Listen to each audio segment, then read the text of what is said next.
Oi, gente boa de Deus.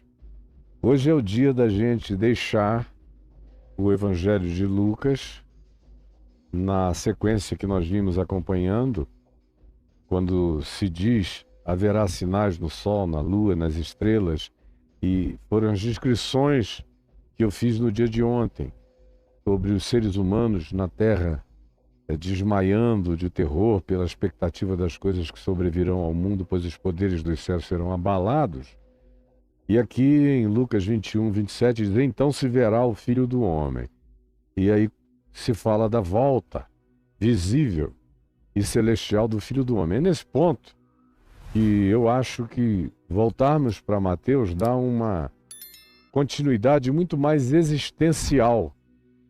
Aqui em Lucas, a descrição é bastante histórica, tem alguns pontos de corte cronológico que remetem para diante, depois retornam a um certo passado histórico, conforme vocês viram, e é inegável pelas próprias construções de Jesus, depois dessas coisas, ou antes dessas coisas, ou bem antes dessas coisas. Então, foi assim que eu tentei ajudar todo mundo aqui a compreender essa sequência. Agora a gente chega num ponto em que Mateus ganha uma relevância enorme nesse momento descritivo do sermão escatológico de Jesus, ou do pequeno Apocalipse, ou da mensagem sobre os últimos tempos, aonde você identifica em Mateus 24, a partir do verso 10, elementos que já foram tratados em Lucas 21, mas que aqui em Mateus 10 ganham uma existencialidade mais minuciosa.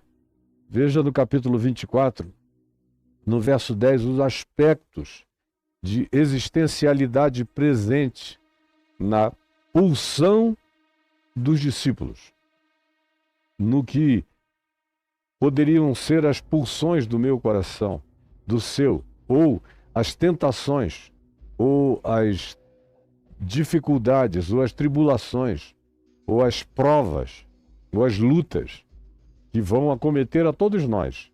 No verso 10 do capítulo 24 diz: nesse tempo de tribulação, de ódio, de dores, que ainda não são as dores finais, mas já é um processo parturiente da história agônica, se diz: nesse tempo muitos hão de se escandalizar de tudo, porque a religião vai estar um caos.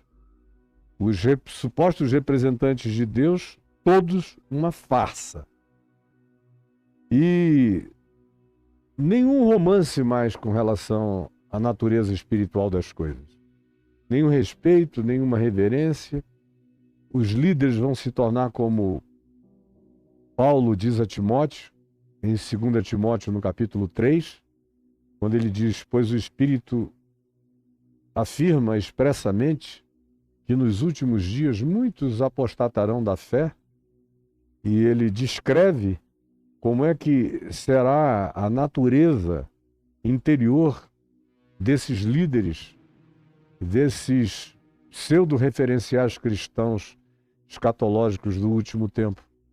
Leia lá em 2 Coríntios 3, a implacabilidade, o ódio, a desafeição pessoal, total falta de pudor relacional em toda e qualquer direção de vínculos possíveis, o engano, o abuso dos fiéis, a promiscuidade sexual, a utilização por parte dos líderes dos pequeninos do rebanho e um vínculo de promiscuidade variado com mulheres carentes, homens carentes, seres carentes de todos os tipos, e a irreconhecibilidade do mínimo de qualificação da natureza humana na vida dessas pessoas que falam em nome de Deus nos últimos tempos, conforme Paulo diz a Timóteo.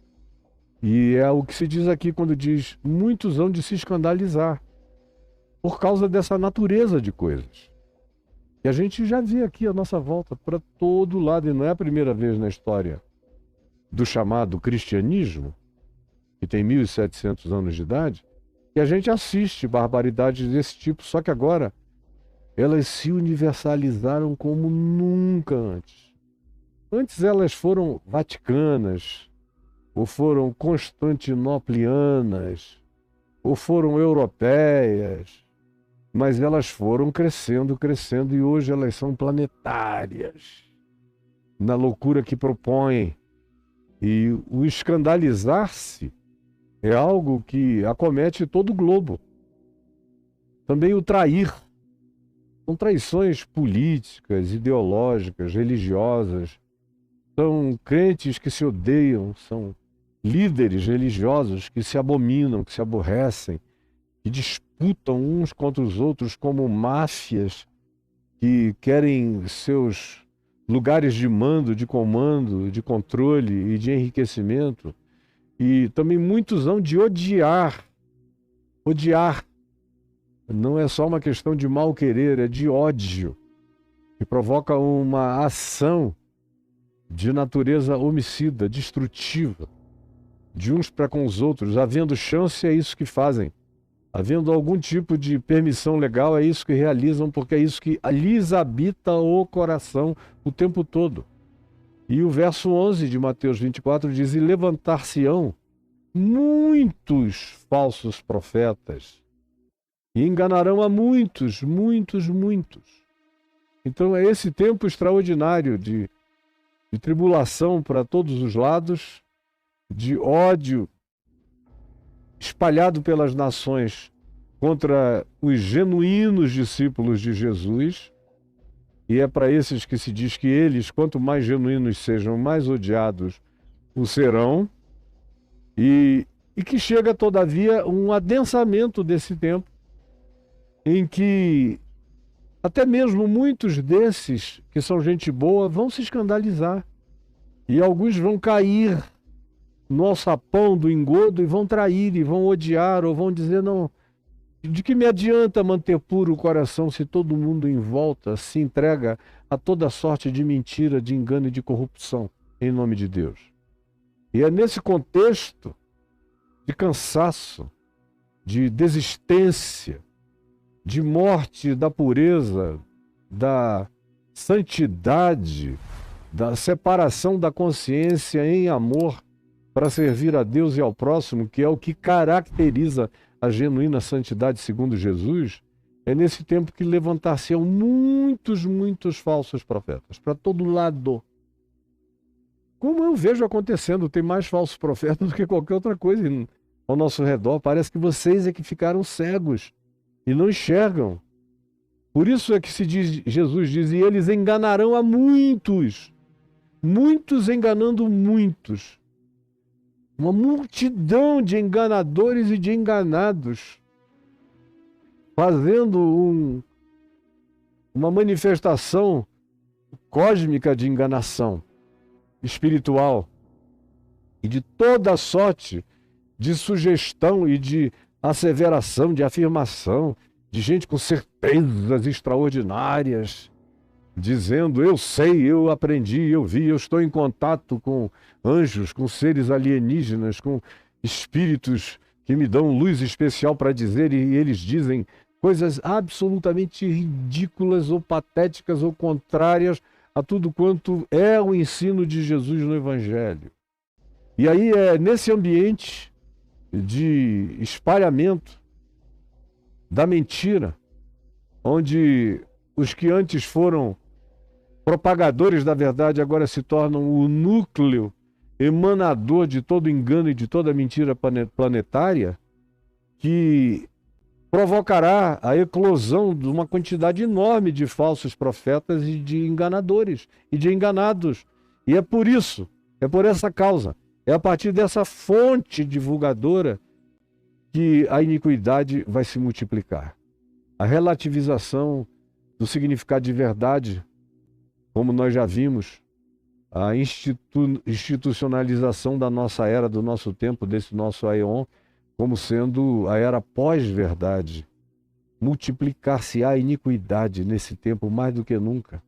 E um dos principais irradiadores, covalidadores e ungidores da mentira serão justamente esses que se escandalizarão do Evangelho e contra o que sabem ou o que um dia confessaram se tornarão os maiores relativizadores da mensagem de Jesus na terra. Serão os crentes. E é por causa deles que qualquer um outro encontrará justificativa para sua própria mentira, para sua própria iniquidade. Eles, os crentes que um dia tinham dito que tinham levantado o sarrafo do significado, da verdade, da incorruptibilidade, agora serão vistos como sendo os grandes relativizadores disso tudo. Isso vai se embrenhar no inconsciente coletivo do planeta. E é por essa razão que vai se multiplicar mais do que nunca a iniquidade, e também mais do que isso. É por essa razão da morte da verdade no coração daqueles que supostamente seriam os grandes detentores do compromisso com a verdade e que agora já não mais, ao contrário, com o oposto de tudo isso é que eles estão comprometidos, o amor, portanto, se esfriará de quase todos. Então, o amor se esfriará de quase todos. E o que é que a gente pode esperar de um mundo, de um planeta, habitados por seres que supostamente são racionais, são emocionalmente psíquicos, intuitivos e espirituais, e que, portanto, possuem consciência de si, consciência do outro, consciência da criação e capacitação para entrar nas intimidades da constituição do cosmos, capacitados, portanto, a fazer ciência e a se miscuírem na natureza mais íntima das coisas criadas para tentarem entender a fenomenologia primal da criação de todas as coisas que a gente encontra no espaço-tempo e que darão passos também para além disso na busca de detecção de outras formas e naturezas e expressões de criação divina em universos paralelos. Esses humanos, esses entes, nós, dotados de capacitação divina, só somos deuses do útero divino, com a imagem e semelhança de Deus, com o caráter de Deus, se nos mantivermos e se nos mantemos no amor de Deus e naquilo que do amor se deriva: bondade, misericórdia, compaixão, justiça, verdade, fidelidade, alegria de viver, mansidão, autocontrole, domínio próprio, sensatez. Todas essas coisas que, onde o amor está presente, elas estão também, porque não existe o genuíno amor, o amor agapau, o amor de Deus em nós, sem que esse fruto esteja concomitantemente presente. Não existe o amor infértil de fruto do Espírito Santo. Guarde isso no seu coração. Não existe o amor infértil do fruto do Espírito Santo. Não existe. Onde há amor, aí estão todos os frutos do Espírito de Deus. E cada um aqui já me ouviu falar deles milhares de vezes, e eu acabei de repetir uma sequência do que eles são e do que constitui, do que consiste a prática e a existência e a realidade do amor. O que se pode esperar de um mundo onde o amor se esfria de praticamente toda a gente? Ontem eu estava vendo a reunião na Casa Branca de Trump com Zelensky e com as principais autoridades dos maiores países europeus, quase que um G7 reunido ali para fazer uma pressão de segurança para a Ucrânia poder fazer um acordo de paz com o Putin, não é nem com a Rússia, com o Putin, que não venha a ser violado daqui a alguns anos outra vez. E eu olhando aquilo ali, dizendo, quem é que vai poder dar garantia se o amor aí nessa mesa já se esfriou de quase todos? Tem alguns, eu sei, que nos corações deles não há mais nada a não ser mentira, mais mentira, mentira, oportunismo, interesse, controle, dominação e a maestria da ilusão. Palavras, compromissos não significam nada. Alguns outros aqui do outro lado da mesa ainda têm vergonha na cara, pelo menos, ou necessidade de satisfação pública de uma palavra mínima, mas outros já não têm. Isso entre as principais lideranças mundiais. Isso juntas para um acordo transmitido ao vivo. Agora, nos bastidores, o que é que fica, o que é que sobra? Nos segredos. E alguns presentes àquela mesa oval ainda são parte do que se possa chamar de uma medianidade de liderança com uma razoabilidade mínima de confiança que se possa ter. Mas tudo isso já extremamente rarefeito. No mais, no que diz respeito a empresas, a dinheiro, a negócios, que é o que faz o planeta todo girar, o amor já se esfriou de praticamente todos. Todos. Tem alguns que agora, sendo bilionários, na velhice arrependida, estão tentando melhorar e fazer alguma coisa boa com os seus bilhões. Mas a grande maioria não tem sentimento, nem pensamento, nem compromisso nenhum com ninguém, nem com coisa alguma, nem com seus próprios filhos, nem com a saúde mental das suas próprias mentes. São ambulantemente mortos, cada vez mais explicitamente vivendo em delitos, em pecados, são mortos negociando a morte planetária, porque o amor se esfriou de quase todos. Aí como a gente pode salvar a natureza?